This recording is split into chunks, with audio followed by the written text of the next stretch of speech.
Hello,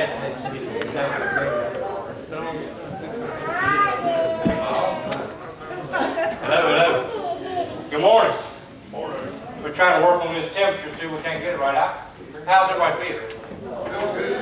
I feel good too, as a matter of fact. Temperature-wise. Feel good because I'm glad to be here. Feel good because y'all got your bellies full.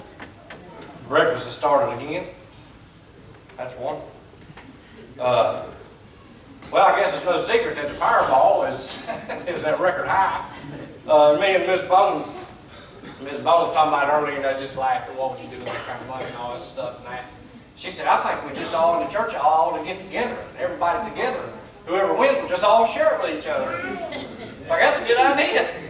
You know, some of you don't buy them tickets, you get in on it, something like that anyway. But I got people calling me. One person called me, and I won't say no name. One guy called me and he said, and you all know him, but he goes, well, I think I'm about to do something I ain't never done before. And I didn't know what he was talking about. And I said, well, what's going on? You know, I can tell something, you know, it wasn't that bad. You can tell in his voice, you know. He said, I'm about to buy me a Powerball ticket. And I was like, well, now, I was like, you sure you want to do that? You know, and I don't know if he called me to talk him out of it or not. I didn't really talk him out of it. We just talked about what you do with that kind of money. He's like, I don't know what to do. You know, he's laughing. I don't know if you guys remember Jeremy Parsons from high school. And he's my age. He was in my grade. But I seen he posted on Facebook a picture of his ticket. He bought like 10 tickets or something. And he put on there, oh Lord, please don't change me if I win all this money. So, I don't know. You decipher what you want to do there with that lottery tickets. But it is an all-time high. Just if you win, you're in this church, make sure you tithe so we can build that building and get a new parking lot and all that other stuff. Let's go ahead and pray. I talked about, I don't think it was last week, it might have been the week before, it was right before New Year's, I believe. We talked a little bit about resolutions and things, and talking about stuff that normally don't work out. We talked about if God's helped them work out. We talked not only about making some New Year's resolution maybe for yourself or your physical well-being in this world, but we talked about some spiritual, maybe some spiritual things you can do too. And personally, I talked about knowing God more was the message. But and I don't know, some people might like to talk about their resolutions, some people not. I don't think it's a wish like when you blow out of candles on a birthday cake. I don't think if you tell your resolution, it don't come true, you know, like the wish on a birthday cake. Some people don't like to because maybe it's something that they're not proud of too. You know, not all of us, you know, including myself, probably do everything we're supposed to do exactly the way we're supposed to do it every day. Some people might make resolutions and things like that for some things that would better us. But we wouldn't want nobody to talk about. And that's fine. But one of them that I did, and I will talk about, and it's not really ashamed of nothing, not really that I'm doing anything wrong, but something that I want to do better, outside of the message we talked about, if you remember. But one of them was prayer. Prayer this year, or for me, and not just this year, but I guess I wanted to start changing it this year. I guess I want to do more of a, and this is not the message, but the message is a quick one. So, but I wanted to be more of a personal prayer life. God, you know, I didn't really have no problem praying, or I didn't have no problem sitting in the truck and saying a prayer or something when I'm driving down the road, and I didn't really have, I don't have a problem praying with the kids every night, you know, before we go to bed and things. But I felt like I was lacking. It's all my personal, you know, me, my life, and I felt like I was lacking a repetitive, by myself alone time in prayer. What I mean by repetitive is I might do that every now and then, but it wasn't something I was doing all the time.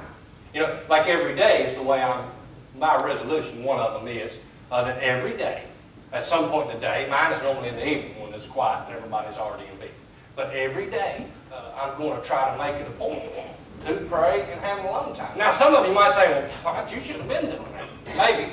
But some of you, it's like, I've been doing that for years. I thought that was just protocol. And if it is, that's great. You know, don't be too hard on me. But that is my thing, and maybe somebody else can get into that. But I've always talked about in a bunch of my messages and stuff like that, I've talked about when I started reading the Bible and stuff like that, I really became closer to God. And all the time, and many times in the Bible, talks about prayer and praying. And one of Brother Chuck's favorite verses, you know, and he could quote it for you right now. God forbid I should sin against the Lord in ceasing to pray for you. Part of it, and you know, that's one of his verses, and he makes it a point to himself, and he's probably doing this for a while, but there's people in the church that he makes a point to pray on, you know, because he feels like he's almost sinning if he don't lift his brothers and sisters up in prayer. And so I took that thing on. That was one of mine. And with that, you know, and I know Sundays we do a lot of praying, so maybe not a Sunday night. And I'm not saying if you miss a night, you'd mess up, or if I miss a night, I'd be messing up. But I wanted something a little bit more special. Something where I know already, even at the beginning of the day, no matter what small prayers I might pray, or bad things might happen throughout the day that I need some prayer about, no matter what, I want to make it a point in my life to pray in the evenings. And another times, a lot of times we get in these messages, and I'm kind of a hyper individual anyway, and I just get it. And sometimes we pray, and sometimes we don't. And I want to try to make a point. You know, of course, before we start talking about a message, and this is my own personal convictions, but before I start talking about a message, of course, we should try to talk to God about it. You know what I mean? That's what prayer is. It's just your time to talk to God. It's your time about whatever's going on, you know. It might sound a little bit different, sure, than what you're talking with one of your friends. And I understand, you know, I think it was Sunday or Wednesday, I can't remember what day, Pastor Kenny did talk about, you know, how special that your prayer time alone is compared to praying in public. Because a lot of time it is for the ears of the congregation. Or a lot of times it is geared to whatever situation's going on at the time. And that's understandable. And that was another thing I told Brother Chuck this, I think already, Wednesday or Sunday. But I told him when he preached that message, that solidified it in my heart that I need to do a little bit better in my own personal prayer life. I just said that so you know that I ain't perfect, and your preacher and your pastor's not perfect, you know, and we are all the same, made out of the same mold, you know, we just form differently. And that's one of mine, so we're going to go ahead and pray. And I'll ask, I've been talking about Brother Chuck, so I'll just ask him to open us up in prayer. Not a big deal, but I want him to know, hey, Lord, we're getting ready to start this message, and it's just Sunday school, but we want a little something out of it. We want it to be to glorify you, and that you be involved in it. So, Father, we come this morning, Lord, we're thankful. Dear Heavenly Father, we come to you in prayer, Lord. We just ask you to bless your word here this morning, and Brother Travis delivers it to us, dear Heavenly Father, and teaches us to be a better Christian, a one that we can serve you in a greater way, Lord. Lord, we just pray for this services throughout the day, dear Heavenly Father, that all that is accomplished, that be pleasing to you, dear Heavenly Father. Lord, we just pray that each and every one here in the service and in the upcoming service today, that we can all just move a little closer to you and serve you in a better way, that others can see Christ in us. Lord, we can see family and loved ones and neighbors and friends saved and turn their life over to you. Lord, just bless them in the teaching this morning, and Lord, we just pray that we can just take it in and apply it to our everyday walk. In Jesus' name, amen. Amen. Appreciate it. All right. So, and that's what it's all about. We try to know more and try to get closer to God. That's my biggest thing in my life. So, of course, I'm going to push that on to the Sunday school class. But I want to know it more, and I want to be closer to Him, and I want to be better. You know, and reading my Bible is a great help. Prayer should be too. So we'll get into the message. Last Wednesday, if you remember, whoever was here, Eli, one of the young men in the church, he just started Crown College, and he was coming in to visit, and so Pastor Kenny gave him an opportunity to pray or to preach on Wednesday. And he did, and he went and he preached about an hour and a half or something too. But and I still don't think he got everything out that he meant to say. But one thing, one thing he was talking about, I don't want to say what he was trying to say. You know, he was making it very clear there was an old generation of Israelites and a new generation of Israelites. And he was talking about how he didn't want you to be an old generation, he wants you to be a new generation, those Israelites. And a little bit more insight on that story there. Like I say, he probably didn't get to read all he wanted to read. It's a lot of chapters. But, you know, with that old generation, you know, that got brought out of Pharaoh, got brought out of captivity, and they seen all those miracles that happened all the way, and they get right there, and they're getting ready to cross Jordan or whatever. They're right there at Canaan. They can take that promised land that God's been promising them forever, and they still had doubts. And they still thought it couldn't happen. Okay, and then the new generation, which we had a lesson, if you remember, not too long ago, we talked about Joshua and Caleb. We talked about Jericho. We talked about wars and all the battles done there. And of course, that lesson was geared to that no matter, because God fought a lot of those battles for Joshua, where they didn't even have to do anything. But they had to do something for him to give them that blessing. That was what that message was for. They couldn't just sit in the tents and do nothing. They had to have faith, and they had to act upon their faith. And when they did that, then he took care of everything for them.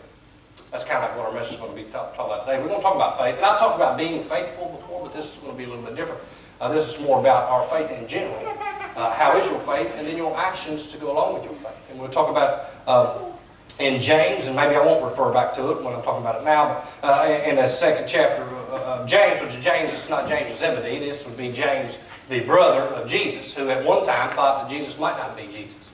They say till maybe the time when he showed himself after the resurrection. Believe that or not. But anyway, James, the brother of Jesus, and when he wrote that, he also wrote that faith without works is dead. Talking about one who wouldn't act out or their actions shown about through their faith in God, then it's dead faith anyway. You know, having so much faith that just not saying it in your mind, but that your actions that you do throughout a daily life show that you have that faith.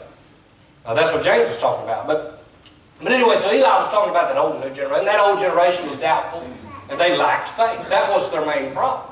They lacked the faith that God would help them beat those giants that he kept talking about. He was talking about the Arnold Schwarzeneggers and Mike Tyson's what he kept saying, if you all here remember. And he was finding it was good, and he was enjoying himself. And you know, it's like there's no way. But the new generation did that. The new generation was with Joshua, and the new generation, for those of you that might not know, was so they would have been the younger people that grew up with those older people in the wilderness. So the new generation he was referring to would be ones that didn't really know nothing about captivity. They didn't know about Pharaoh and Egypt and all that stuff. They just knew the wilderness, and the wilderness the whole time. Now, and what I want to point out in all this, and if you kept reading that chapter, which he did, but if you keep on reading, so he did tell the part where the spies came back, the 10 spies, not Joshua and Caleb. I won't get into the whole story, but when those 10 spies come back and told them there's no way we can do it, well, the rest of the Israelites said, you're right, there's no way we can do it. And then it goes for a long period there where God told Moses to tell that generation, the old generation is what Eli was calling, to tell them what he told Moses. And he goes a long ways, and Eli did read a lot about that and about how he's going to cast their carcasses off. It's basically where he told them you're going to spend and die here in the wilderness, and your kids are going to be the ones to go in. That's where God was telling them all that was going on, but he stopped right there. And nothing wrong with that, but I'm going to continue a little bit more. After he stopped there, there's the next paragraph in that chapter, and it talked about the next morning. Well, the next morning, after Moses had told him what God said, after Moses had told him that God was done with you, pretty much, and I'm not saying they wasn't saved, maybe going to heaven, but he said he was done with them, done blessing them, done fighting their battles for them, and not getting them into Canaan, for sure is what he told them. When he told them all that, it says the next morning that they came back, that some came back. Some of the Israelites came back. It definitely isn't all of them, because the ones that came back got killed. But, however many it was come back, I don't know if it was just me, and I don't know who it was. But they came back to him and said, basically, and we can read the scripture, you can go back and read it. And it's in Leviticus, or Numbers 14, I believe, is where he was at. But in that story, he come back and he said, or they said, we changed our mind. We'll go now. We'll go. We'll do what the Lord wants us to do. Basically, after he told them all that, it scared them. After he told them all that, they didn't like that, you know.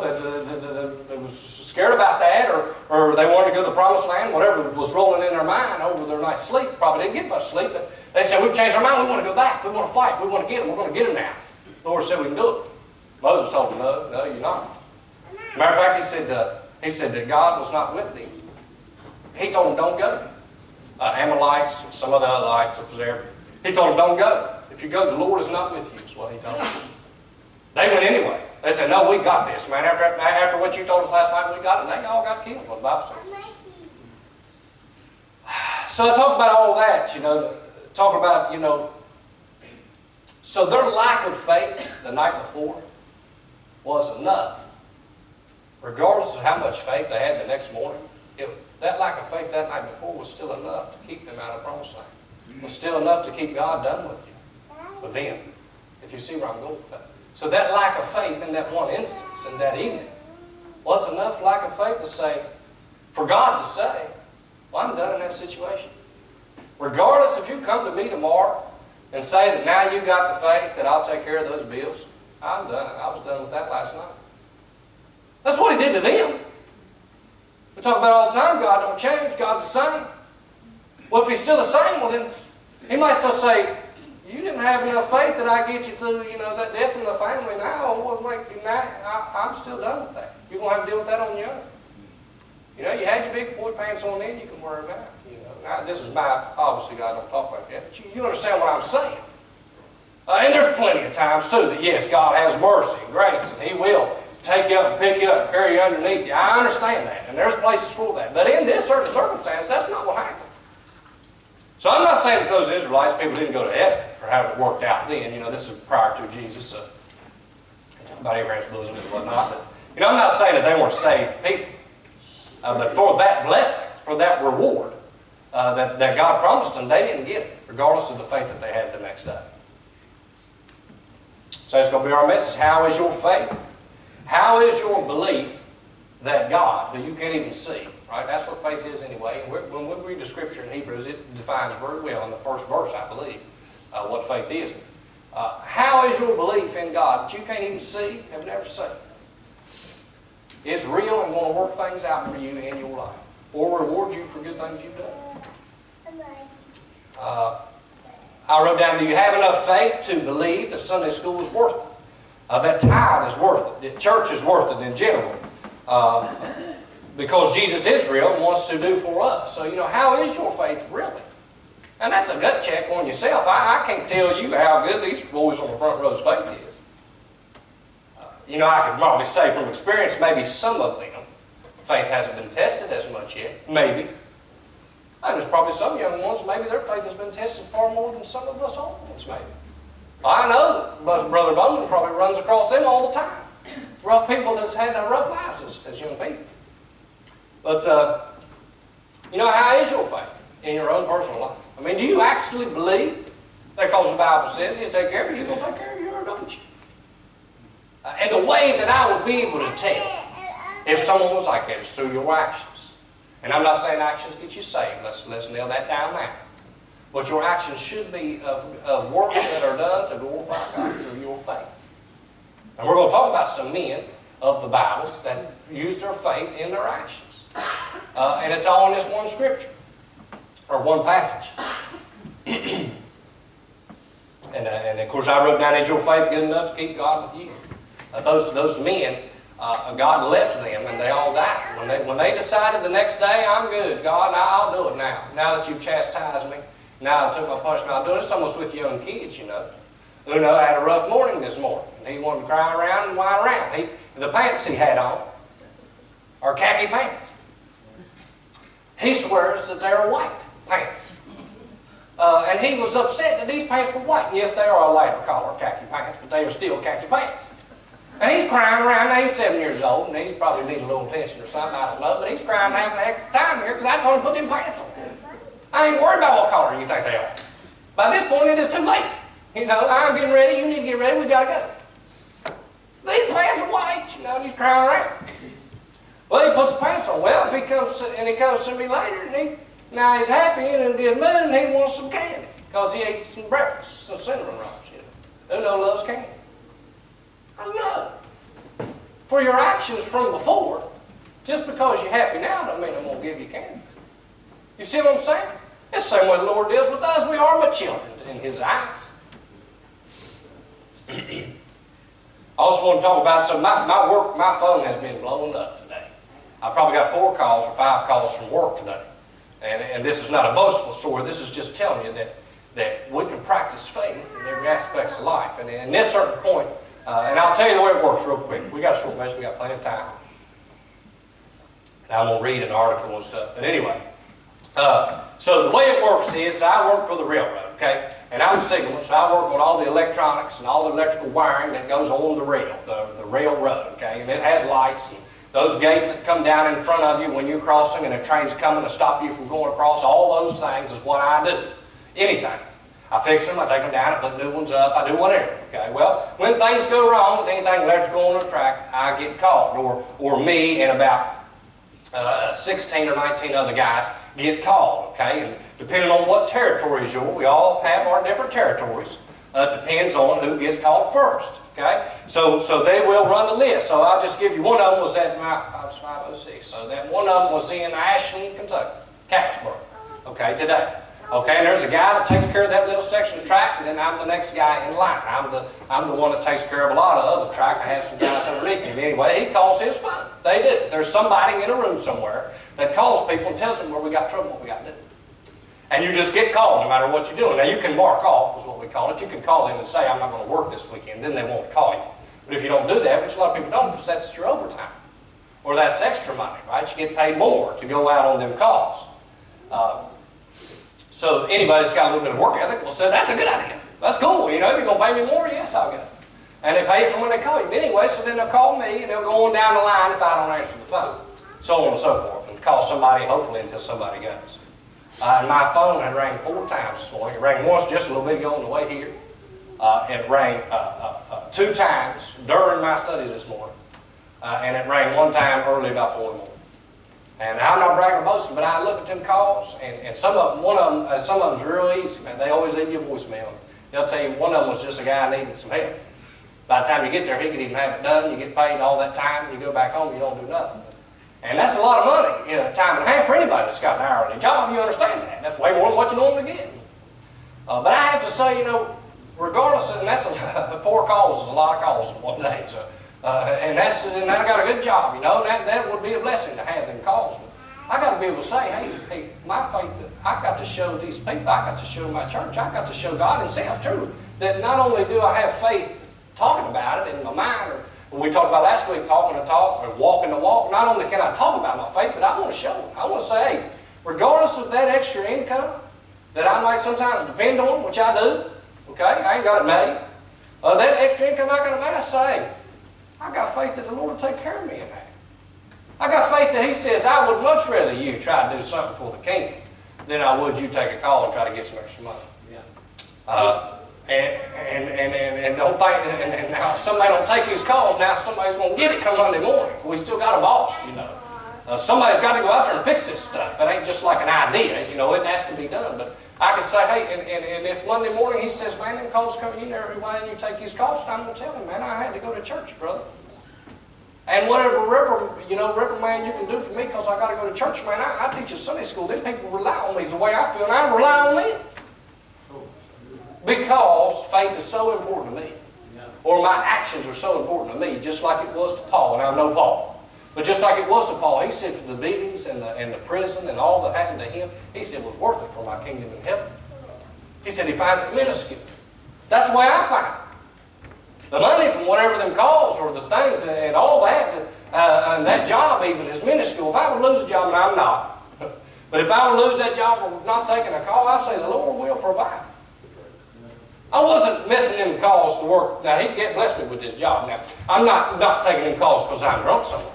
I'm not taking them calls because I'm living in sin somewhere. I'm not taking them calls because I want to do something for Him that I find more important. We're going to read about some people done it. Hebrews chapter 11 is where we're going. 10, 30.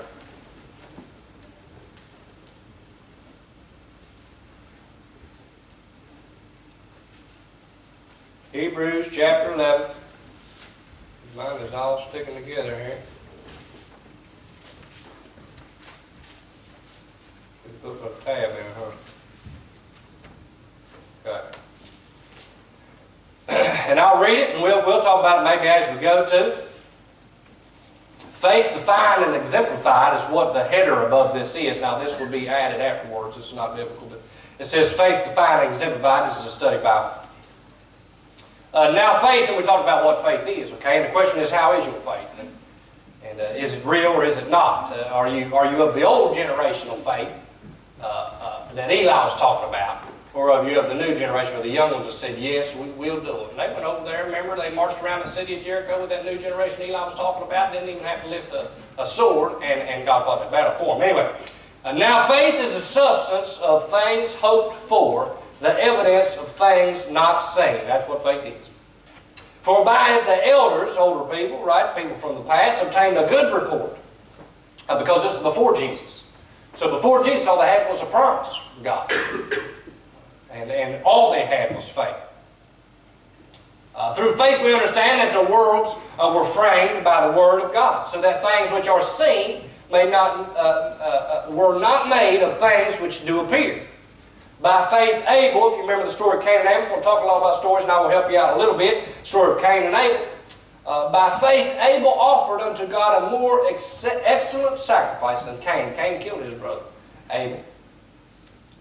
by which he obtained witness that he was righteous. That is an action of faith by Abel that gave a good, he didn't give no fruit. He went and he killed some livestock and put it on there, and then Cain brought the fruit and whatnot. But anyway, God blessed Abel's sacrifice and not Cain. Cain got back and killed him. God testified of his gifts, and by it he being dead, yet speaketh. Another man, by faith Enoch, which we know Enoch is Noah's great-granddad. By faith Enoch was translated that he should not see death. He didn't die back then, at least the Scripture doesn't say, and was not found because God had translated him. For being his translation, he had this testimony that he pleased God. Enoch pleased God in a time when no one else was pleasing God, to the point where God took him on to heaven and didn't kill him. But without faith, and I've talked about this before, but without faith it is impossible to please him. For he that cometh to God must believe that he is, and that he is a rewarder, I wanted to point out, a rewarder of them that diligently seek him. So not only your actions, or your actions of faith, or the things you do with faith in God, is to be rewarded. He is the rewarder of those things. And it doesn't just have to be heaven. Heaven doesn't just have to be our reward. We're going to talk about some things. There's people here. Enoch, one of Enoch's rewards for pleasing God was he didn't have to die. Yeah. By faith Noah, being warned of God of things not seen as yet, with faith, that's what it's talking about, moved with fear, prepared an ark to the saving of his house, by the which he condemned the world, and became there of the righteousness which is by faith. Not only does Noah go into heaven, but his family was saved, or was rewarded for building the ark. He saved them from dying in that flood. So just remember, the Lord can reward you in this life as well for your actions and the things that you do. And these men are moving upon their faith. They're not just sitting there talking about faith in the chair. They're doing things to show their faith towards God. By faith Abraham, when he was called, verse 8, to go out into a place which he should, after receive for an inheritance, obeyed, and he went out. He was just told to get up and go to a certain place, is what Abraham was told. Not knowing whither he went, it said, by faith he sojourned in the land of promise, as in a strange country, dwelling in tabernacles, with Isaac and Jacob, the heirs of him of the same promise. For he looked for a city which had foundations, whose building is maker is God. Through faith also Sarah, this was his wife, Sarah, she was too old to have a kid. Sarah herself received strength to conceive seed. So Sarah, through her faith, was rewarded with the Son. Not just rewarded in heaven, she was rewarded with the Son on earth. Because she judged him faithful who had promised. Therefore sprang there even, and I'm going fast, we got some more to talk about, and him as good as dead, so many as the stars of the sky, talking about how many people, and in the sands, which is about a seashore, innumerable. These all died in faith, not having received the promise. These all died prior to Jesus dying on the cross, and didn't being able to go to heaven. But they died in faith, is what it's pointing out. But having seen them afar off, and were persuaded of them, and embraced them, and confessed that they were strangers and pilgrims on the earth. For they that say such things declare plainly that they seek a country, and truly if they had been mindful of that country from whence they came, they might have had an opportunity to have returned. But now they desire a better country. These are the people talking about that have faith. That is in heaven. Wherefore God is not ashamed to be called their God, for he hath prepared for them a city. He talks again. By faith Abraham, when he was tried, offered up Isaac. And he that had received the promise offered up his only begotten son, of whom it was said, that in Isaac shall thy seed be called. Accounting that God was able to raise him up even from the dead. Abraham understood that. God told him what he was going to do with Isaac. Surely he's got faith enough that God will let me kill him, and if he does, he's going to bring him back to life. Even from the dead, by faith Isaac blessed Jacob. So this is further on down. This man, Paul's still talking about the faith of the elders. And Isaac blessed Jacob, and he saw concerning things to come. By faith Jacob, when he was dying, blessed both of the sons of Joseph, and worshiped, leaning upon the top of his staff. We talked about that before. By faith Joseph, when he died, made mention of the departing of the children of Israel, and gave commandment concerning his bones. By faith Moses, when he was born, he hid 3 months in the parents, because they saw he was a proper child, and they were not afraid of the king's commandment. By faith Moses, when he was come to years, you understand all these people were doing something. It's not just saying this person has faith and sits in the chair all day. By faith Moses, when he was come to years, refused to be called the son of Pharaoh, so I can't get into the story. But he was brought up under the Pharaoh. All right, I said I wasn't getting into the story. So, choosing rather to suffer affliction with the people of God than to enjoy the pleasures of sin for a season. He said, I'm going to go with my people that's being persecuted instead of the pleasures of sin for a season, living in with Pharaoh and all that. Esteeming the reproach of Christ greater riches than the treasures in Egypt. He understood that Christ was a better reward than the treasures in Egypt. For he had respect unto the recompense of his reward. And we had another lesson a long time ago where we defined that. By faith they forsook Egypt, not fearing the wrath of the king, for he endured as seeing him who is invisible.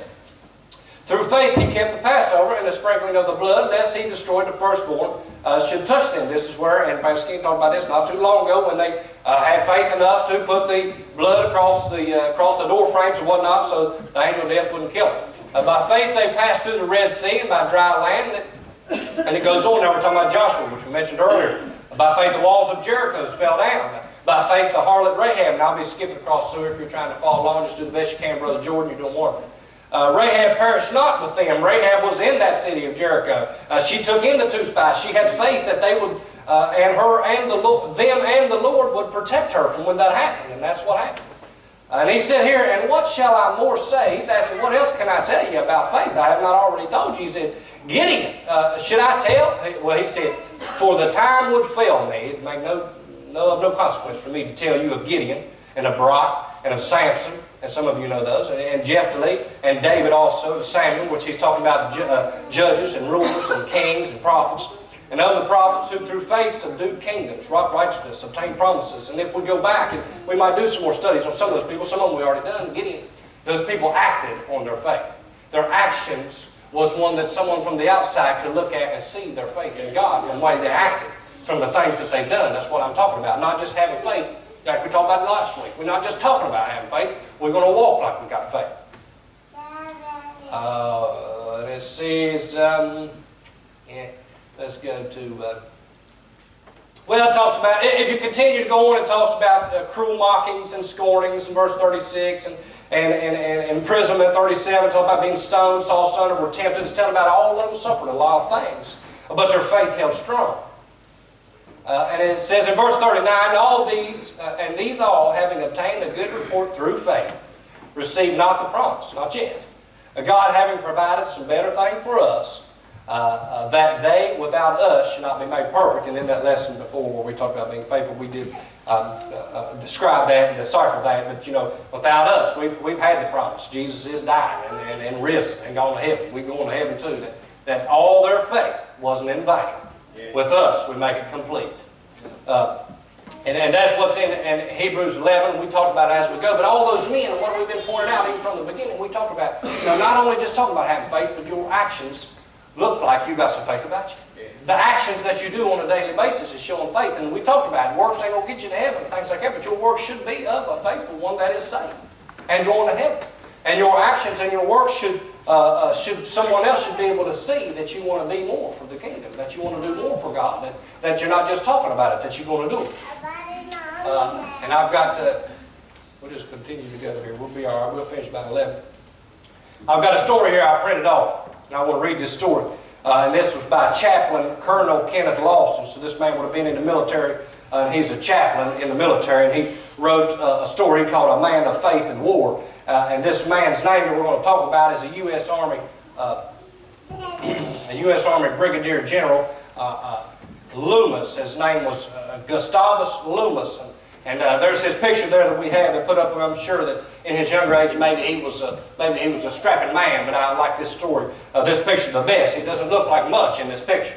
It doesn't look like he's worth hardly anything at all in this picture. And I want to read to you about this man. And this is a man. So I read about you, and I know lack of time.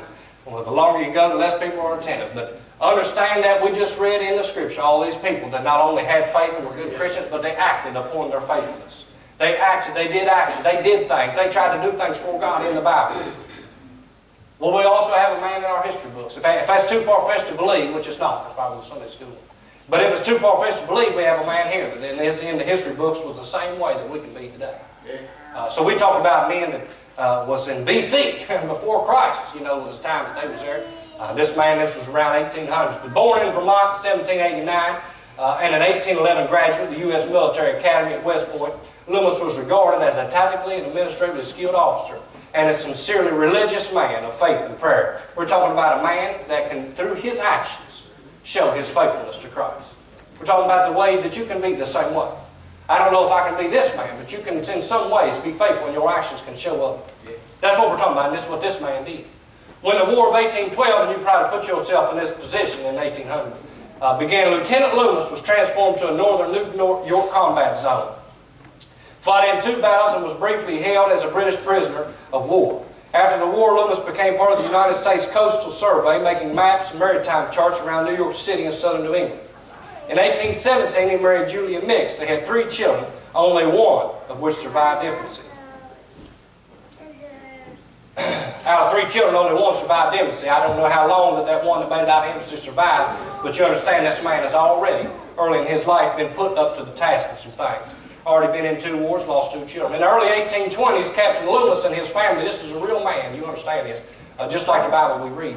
His family was stationed throughout southern regions of the United States. He was first exposed to slavery on these assignments, an experience that solidified his anti-slavery upbringing in Vermont. He played a major role in the 1831-1833 Black Hawk War, making significant strategic decisions that defeated Black Hawk. Ending the war and saving lives on both sides, which earned him national recognition. He then served at Fort Snelling, Minnesota for several years of peacekeeping duties between the Indians and white settlers.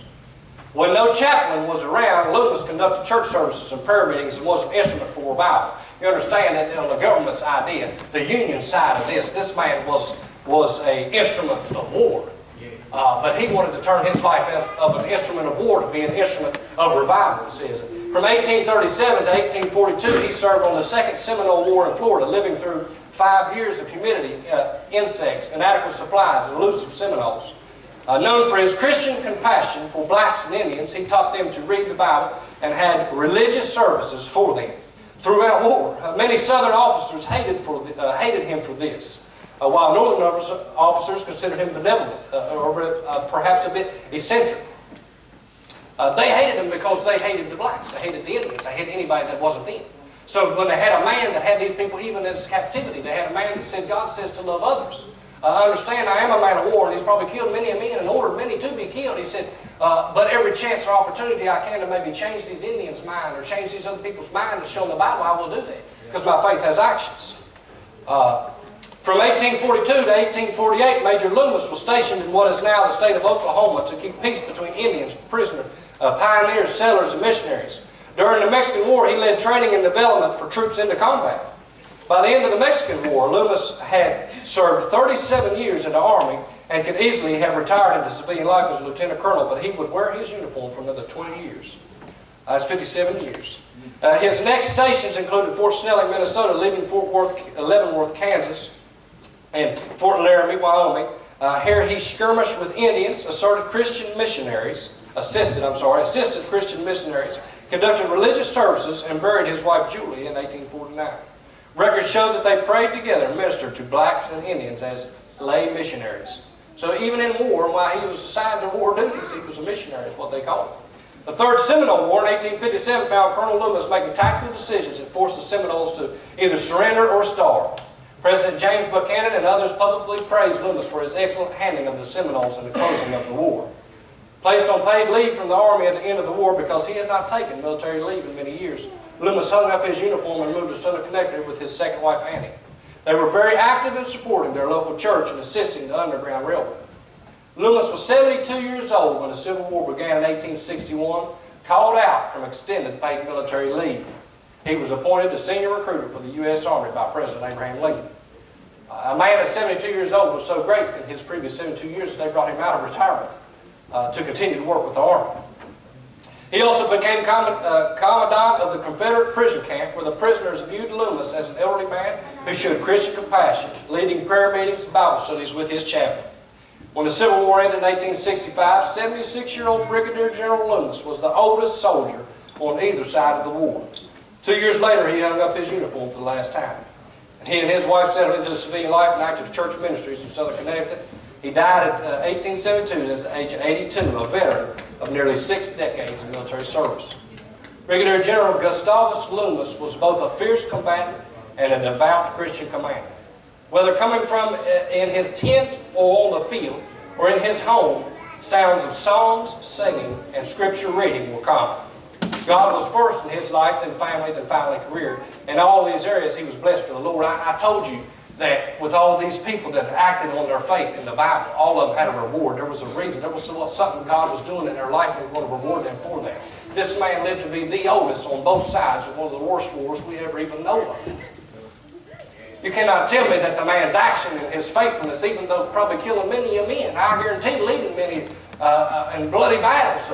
Not only that, his Christian faith or his actions as a faithful Christian was more important. So, and maybe one of his rewards was that he get to live an old age. I don't know the time or how long you last in a war like that, but this man lasted until he was 80-some years old.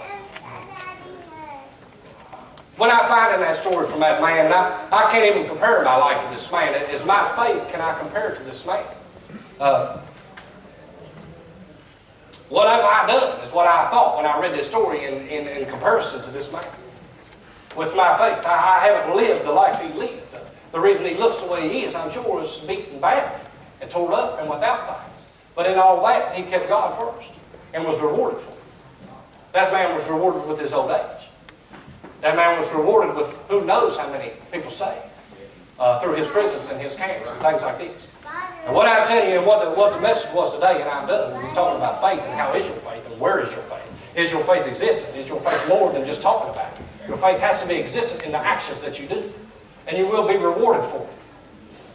Everybody, if everybody is rewarded for their faith they're having outside of heaven, why can't you be rewarded? Reward is in heaven, I understand that, but I just read you 10 people possibly that was rewarded for their faith in this present life. Be faithful, that's all. And put your faith to actions. Not just talk about it. That's it. Amen.